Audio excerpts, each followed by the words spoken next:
last item on our agenda is our President's Address that will be given by John Falk Kelley. Most of us know him as Jeff, who is a senior managing consultant with the usability engineering practice with IBM Interactive. He holds almost a dozen patents for a variety of inventions in areas as diverse as ice trays, gearless transmissions, pen-sized computing, automotive telematics, and user interface design. Jeff has a bachelor's degree in human factors and master's degrees in both ergonomics and experimental psychology, and a PhD in engineering psychology from Johns Hopkins, where he was a student of Alphonse Chapanis. Jeff is also a board-certified human factors professional, a fellow of the Institute of Ergonomics and Human Factors, formerly the Ergonomics Society in the UK, and he is a fellow of HFES. In 1996, Jeff and his IBM team won the Alexander C. Williams Award from HFES for outstanding contribution of human factors to the design of a major operational system. And Jeff has been everywhere within the society. He's chaired the Council of Technical Groups, was for 5 years chair of the Technical Program Committee, co-chair of HFES and IEA Joint Congress in San Diego, former editor of Ergonomics Design, and is currently the president of the society. Jeff. Thank you, Barry. 1, 2, 3. Is my microphone on? Is my microphone on? Very good. If you can show my first slide, I have an apology to make. I had advertised that I'd be talking about something different, but I was talking to Ian and Marv last night at the reception, and I realized in talking to them that my original talk didn't have the gravitas, the weight, the sort of seriousness that's really required for a presidential address. So I've changed it. And I'm going to be talking about 50 years of strategic initiatives and HFES science and practice.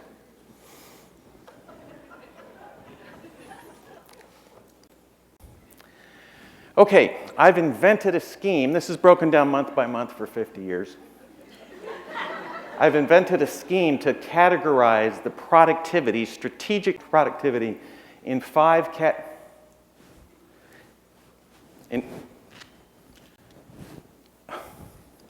Excuse me. Mom? Mom? Mom, I can't hear. Mom? I've got my headset on. Hold on. Don't hang up.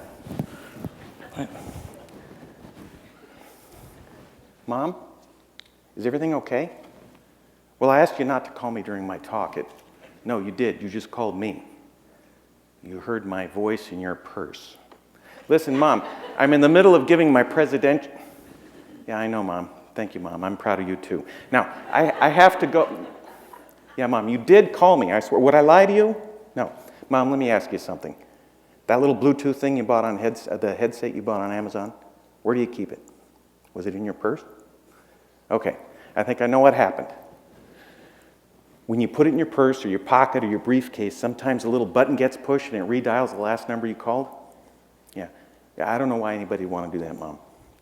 No, I looked. I could never figure out how to turn it off. Yeah, it's a problem, Mom. You're right. Oh, Mom, very good. It's a usability and ergonomics problem. Yeah, I'm proud of you, Mom. Okay, listen, I'm going to have to call you back. No, you're right. They should have been more careful when they designed these things. But listen, I have to... Yes, Mom, someone should do something. Okay, I'll tell you what. Here's something you can do, okay? I'm sorry.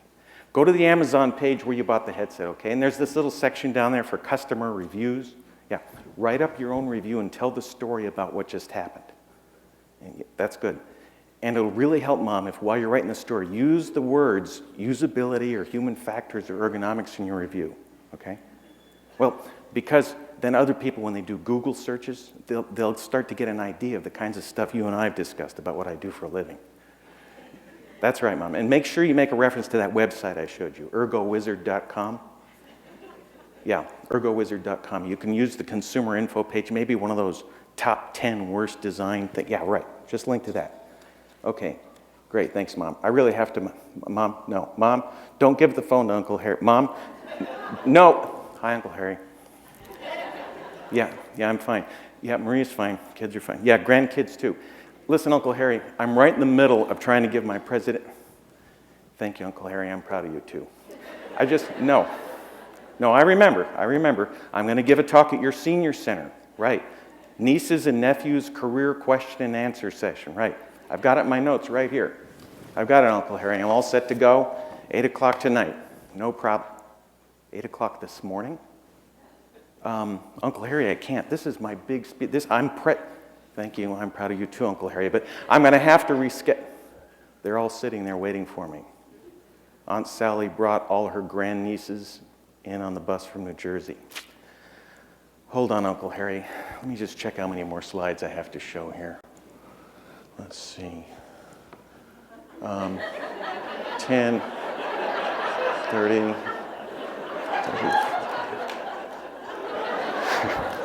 Uncle Harry, this is going to be a problem. I have a lot of material to cover here. All right, let me just ask. Folks, do you mind if we maybe do a little something different, maybe a little telecon with the folks at the senior center? Yeah. I think they're not going to mind, Harry, if we come, yeah. I promise I'll come back to my slides. Okay, Harry, can you put me on the speakerphone there? Yeah, that'd be great. I have my notes here. Yeah, hello, everybody. Yeah, thank you.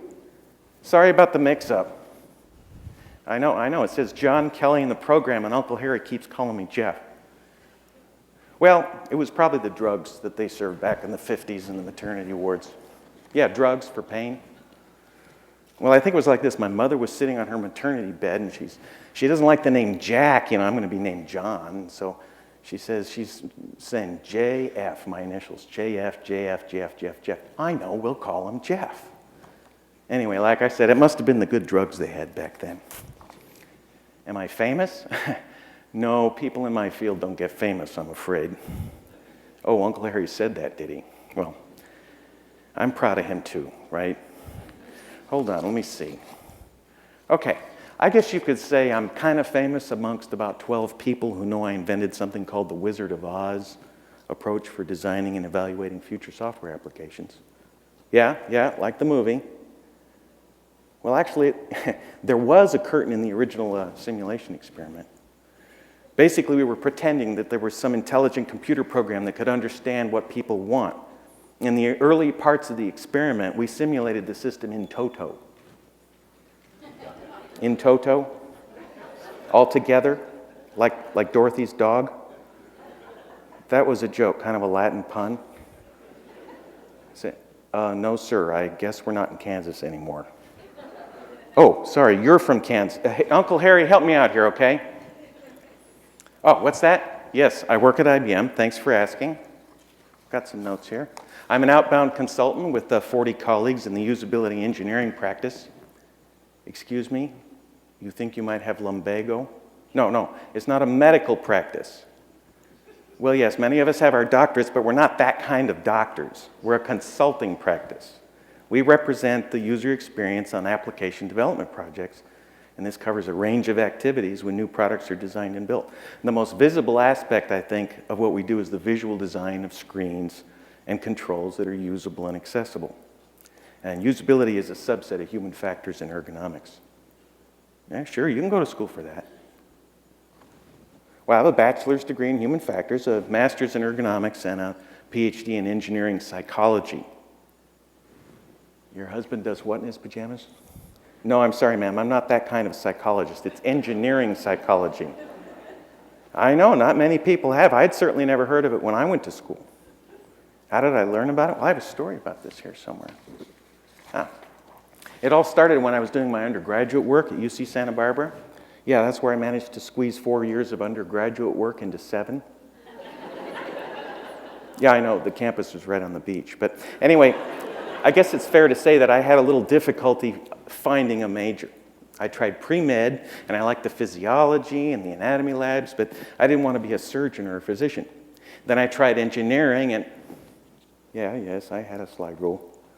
And later, I actually wore a scientific calculator on my belt. No, that's okay, Uncle Harry. I was kind of a geek.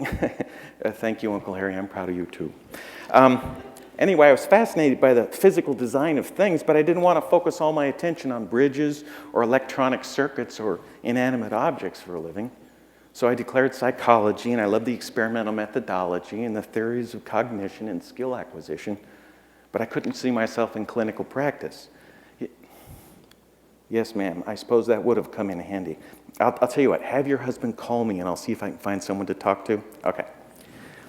Anyway, I was bouncing around in college. I tried fine arts and music programs, and I loved design and drafting, and I spent many long hours noodling on the piano in the rehearsal rooms, but it was quite evident to me and to all my professors that I wasn't cut out to be an artist or a musician. Yes, I finally did graduate, I'm happy to say. My student advisor was a former master sergeant in the Marines and a truly remarkable person. One day, she and I were going over my checkered academic career.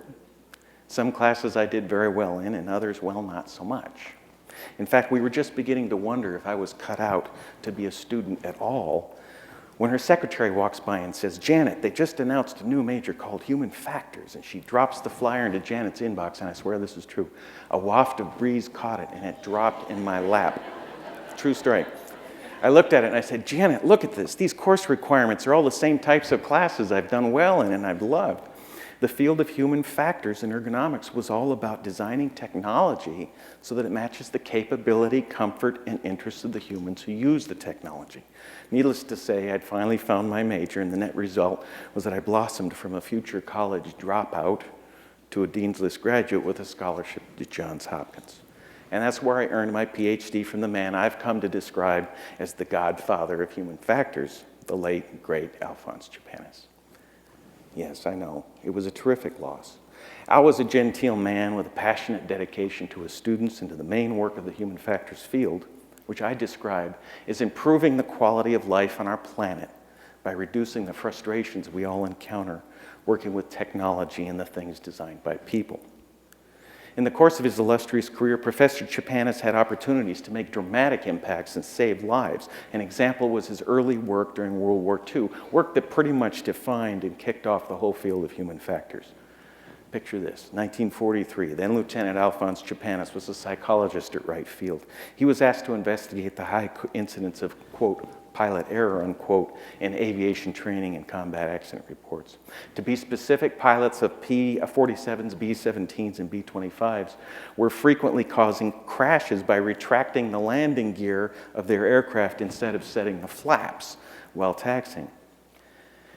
Al did some observational studies and concluded that the side-by-side arrangement of the two controls, combined with the nearly identical shape of the controls, were leading tired pilots into making this error. He introduced the simple concept of shape coding, and to solve the problem, and a quick wartime fix was to get a little model wheel and glue it to one lever, and a little wing-shaped wedge and glue it to the other lever. This, I thought, was pretty cool, but I couldn't really see myself having those kinds of opportunities, since my interests at the time were in telecommunications and computers. What's that? Yes, how could someone like Japanis improve the quality of life in areas like communications and computers? Well, that's what I was wondering. When I was offered the NSF fellowship to go work in my PhD with Professor Japanis, I decided to do a little digging to find out more about this guy who apparently had so much to do with defining human factors. One day, while I was cruising the dustier sections of the library, I ran across a little study that the professor had done back in the 1950s. He was consulting with an electronics company, designing a new numeric keypad for this switching device they had, and he did an experiment comparing different arrangements for the buttons. He found that people performed a teensy bit better using one layout instead of the other layout. We're talking 2 to 3%. And when I first read it, I thought, 2 to 3% improvement? That's not much of an impact. Say, what? Exactly. It's not like saving lives with aircraft design. That's right. But I'll tell you what, later on when I got home, I got to thinking about that little study. You see, the electronics company he was consulting for was Bell Labs, and the switching device was the phone system, and the keypad was the push-button phone that they were developing to take the place of the old rotary dial phone. Here's an exercise for you. Think about that little bit of annoyance you get when you dial a wrong number. Now multiply that by the 3 billion phone calls that are placed daily in the US alone, and think about how much cumulative pain and aggravation that we humans are spared because one human factors guy did a careful little study and came up with the right answer. In fact, I looked it up many years later and I did the math. The time savings alone, when you multiply it out, could be well in excess of 48 million hours per year of extra time that humans don't have to spend dialing wrong telephone numbers. Most of us in our field do this. We labor away year after year trying to achieve those little incremental improvements in the quality of life. The people we serve are basically comprised of every person who uses a car, a cell phone, an appliance, or a computer, or any piece of technology. And you want to know something? Our true customers don't do the math. Most of them don't even know we exist. What's that? Then why do we do it? Great question. It's obviously not for the recognition. I think people come to this field because they recognize an opportunity to make a difference, and that's the pure motivation of it. Imagine a chance to earn a living by anonymously practicing random acts of kindness and senseless acts of beauty. Imagine getting paid for that. Pardon me? Do I really think my career boils down to being kind? Well, first of all, I wouldn't call it a career. I'd call it more of a calling, and essentially, yes. Consider this. I'm just like anyone else.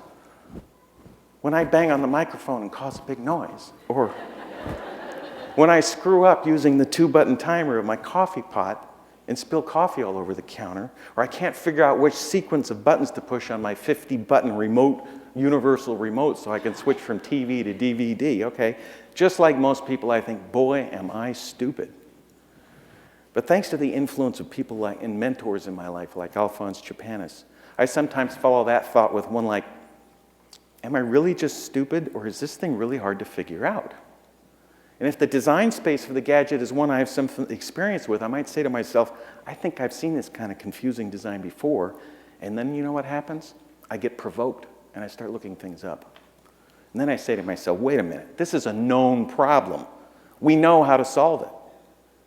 Why are they still making these boneheaded design decisions and making their poor users feel stupid? Why? Do I sound angry? Okay, I'm not angry about my own loss. I've long since given up spending the kind of energy it takes to worry about whether I'm technologically stupid or not. But I'll tell you what, though, I am kind of angry on behalf of the people I've dedicated my life to serving. And I'm not so much angry at the individual engineers or programmers who placed and labeled the buttons or designed the convoluted sequences in which you have to push these buttons. They're predominantly dedicated professionals who are committed to quality in their own work. They obviously didn't know any better, or they would have done it properly. No, I'm mostly upset about the institutional ignorance and short-sightedness that perpetuates user-hostile designs on the unsuspecting public. And I think there are a lot of people in my field that feel this way. I also think that a lot of us are frustrated in our attempts to change the commercial culture of ignorance from the top down. Over and over again, we have to start out by educating our new clients who don't understand this key concept. Proper investment in human factors up front in the design process will save development dollars and pay big dividends when the product is shipped. I say up front because usability isn't something that you can slap onto a product after it's been designed and developed. Like someone recently had the misfortune of reminding us, if you put lipstick on a pig, it's still a pig. And I talk about the dividends because there's a bottom line effect for good human factors. Think about that 2 to 3% time savings with the phone example and apply it to business tasks, computer applications. For instance, looking up customers in a database. Some businesses are losing tens of millions of dollars without even realizing it through bad human factors design. So it's compelling to talk about dollars. However, I wouldn't be too quick to dismiss the harder to quantify aspects of aesthetics and design. Recent studies described by Don Norman found a surprisingly strong correlation between usability and the perceived beauty in software design. Yes, sir. Yep, I'm just finishing up as president of the Human Factors and Ergonomics Society. In fact, I'm going to have to wrap things up with you folks here because I'm supposed to be How did I get into the job? Okay, hold on. I got something about that. I started back in 1987 when someone I knew asked me to help out with posters on Richard Hornick's national program committee. And then I started helping out as a technical group. My technical group is newsletter editor, secretary. Eventually I became chair of that group. I did some jobs with the technical program committee with general sessions and whatnot. And then does anybody remember the quality review with those little punch cards? Yeah, that was me. And then I chaired the technical program committee for 5 years. I did a stint as editor of Ergonomics and Design, and after working my way through as chair of COTG and participating in a few other committees within HFES, I was encouraged by a few of the society leaders to get involved in executive council. Pardon me? Yes, you're absolutely right. There's a lot of ways for younger members to get involved. What do I hope to accomplish as president? Well, I've led a number of different not-for-profit professional and arts organizations, and the challenge is that a substantive amount of the work is done by volunteers who have other demands on their time. But that's also the beauty of it. There's a reservoir of passion there that can be a tremendous engine for advancements. My hope was that I could help people recognize their own passion and commitment, and then to empower them to exercise that in the service of the common good, to give my fellow researchers and practitioners an effective channel for their enthusiasm and eliminate unnecessary institutional obstacles. The trick is always to do that while keeping the shared long-term vision and strategy of the organization in clear view. And that's what I viewed as my principal opportunity and responsibility in this job. Pardon me? That's a great question. How can you help people recognize their own passion? Well, maybe one way was to give them an outlet for telling their story. Last year I set up the StoryCorps booth. Yep, that's right, just like on NPR. 28 of my colleagues signed up to interview each other about what got them interested in human factors and what excites them about what they do. And in fact, I was just last night putting the recordings up on our website, hfestorycorps.org. If you listen to these stories, you'll find there are a lot of common themes running through them, some of which you're hearing in my own story today. What's that, man? No, I'm not angry now. Thank you for asking. But we do have a problem with perception and a short-sighted thinking among many people who make development and investment decisions. But you know what? I have a dream about how we can correct that. First of all, the top-down strategy for educating developers and decision makers is one part of the puzzle, and actually we're making pretty good progress with that, but it's not enough. My dream is that we could somehow get the word out and change the way things are done from the bottom up. If we can educate the general public about what we do and what kinds of differences it can make, then maybe, just maybe, when people get frustrated trying to work out with some new appliance or software problem, maybe their first thought wouldn't be, boy, am I stupid. Maybe their first thought would be, could this have been designed better so I wouldn't be wasting my time feeling frustrated?